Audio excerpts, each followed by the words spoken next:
की जब हम बात करते हैं तो 1789 ईस्वी में फ्रांस की धरती पर जो क्रांति हुई इसे हम फ्रांसीसी क्रांति के नाम से जानते हैं।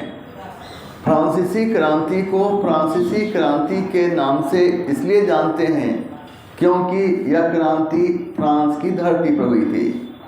फ्रांस के सम्राट लुई 14वां ने कहा था, मैं ही राज हूँ और मेरे शब्द ही कानून हैं। यह सुनकर जनता रोने लगती थी और कहती थी, जब आप ही राज हैं और आपके शब्द ही कानून हैं तो फिर हम शिकायत किससे करें। यह कहकर जनता आसमान को देखते हुए रोने लगे और ये सोचकर सो जाए, कभी न कभी फ्रांस की धरती पर एक ऐसा राजा होगा जो जनता के कष्ट को जरूर महसूस करेगा। इसी कड़ी में हम देखते हैं लुई 16वां। और लुई 16वां जब गद्दी पर बैठने से लुई 16वां गद्दी पर बैठने से पहले कहता था कि जनता भगवान होती है। जिस राज्य में जनता खुश नहीं है वह राज्य और राजा कभी आगे नहीं बढ़ेगा। तो फ्रांस की धरती ऊपर वाले से प्रार्थना करने लगा कि हे ईश्वर, लुई 16वां जल्द गद्दी पर बैठे।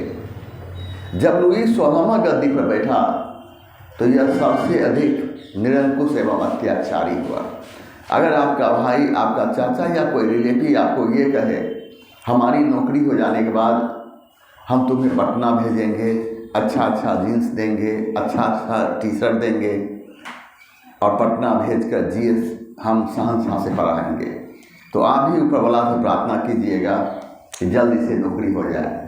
जब उस इंसान को नौकरी हो जाती है तो आप उसके डेरा पर जाते हैं और कहते हैं कि भाई साहब, आप कहते थे ना नौकरी हो जाने के बाद अच्छा जीन्स देंगे, अच्छा टी शर्ट देंगे और सहनशाह सर से पटना भेज कर सहनशाह सर से जीएस पढ़ाएंगे। अब नौकरी हो गई, हमें दीजिए ना। यह सुनकर आपका वह भाई केस नोच कर मारने लगे, जीन्स पहनेगा, टी शर्ट पहनेगा, सहनशाह से इतिहास पढ़ेगा, भाग। तो सोचो तुम्हारा दिल कैसे टूटेगा। लोग कहता है जब दिल टूटता है तो आवाज़ नहीं करता, लेकिन इस तरह की हालात में जब दिल टूटता है तो आवाज़ करती है चल चल चल। और इस प्रकार जब लुई 16वां गद्दी में बैठा तो वह सबसे अत्याचारी एवं निरंकुश साबित हुआ। इस प्रकार जनता का धैर्य जो था वह टूट गया।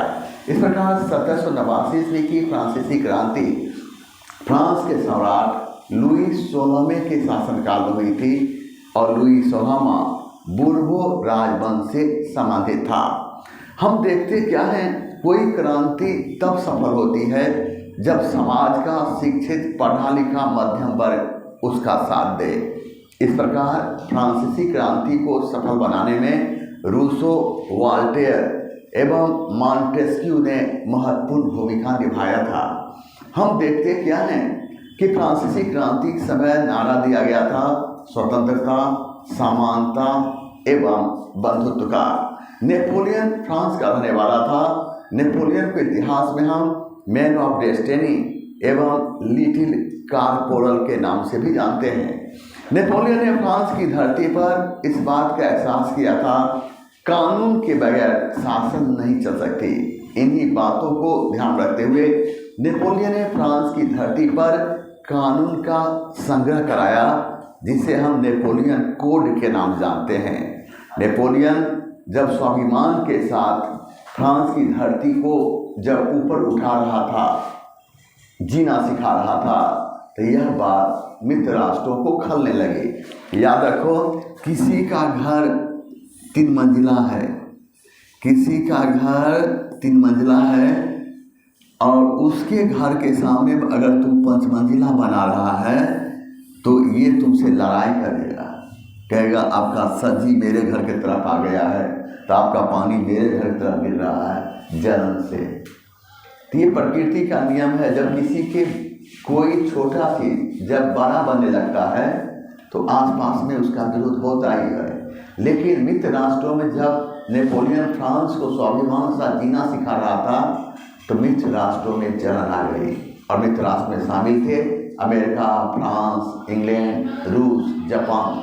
बात समझ रहे हैं। लेकिन इसमें जापान जो है और जब आगे बढ़ने लगा तो अन्य मित्र राष्ट्र में जलन हुई और मित्र राष्ट्र नेपोलियन के बीच 1815 ईस्वी में जो युद्ध हुई इसे हम वाटरलू के युद्ध के नाम जानते हैं।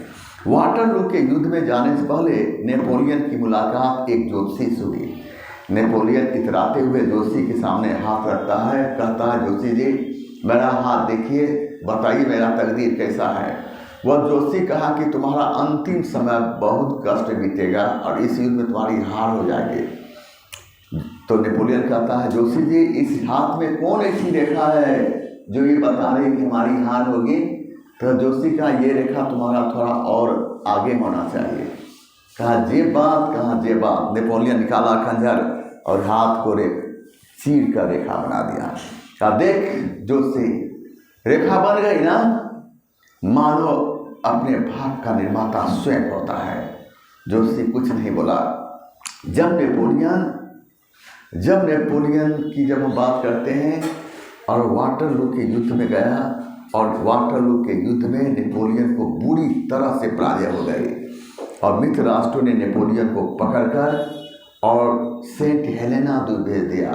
और ये सेंट हेलेना द्वीप भेज दिया तो वहाँ पर दुनिया का कोई ऐसा कष्ट नहीं था जो नेपोलियन को नहीं दिया गया। यानी नेपोलियन कहे हमें पानी दो तो उसके मुंह पर गर्म बालू मारा जाता था। कहता पानी दो तो टकुआ होता है ना, हाथ में से खोज कर खींच लिया जाता था। शरीर के भाग से एक एक मांस को काट लिया जाता था। नेपोलियन चिल्लाता था हे जोशी काश अब तुमसे हमारी मुलाकात होती, उस समय तुम्हारी बात मान लिया होता। तो हम पूछते बताओ इस दर्द का उपाय क्या है। इस प्रकार 1815 के वाटरलू के युद्ध में मित्र राष्ट्रों ने नेपोलियन को पराजित करके सेंट हेलेना द्वीप भेज दिया और सेंट हेलेना द्वीप वर्तमान समय में बेल्जियम में है, जहां पर नेपोलियन की मृत्यु हुई थी।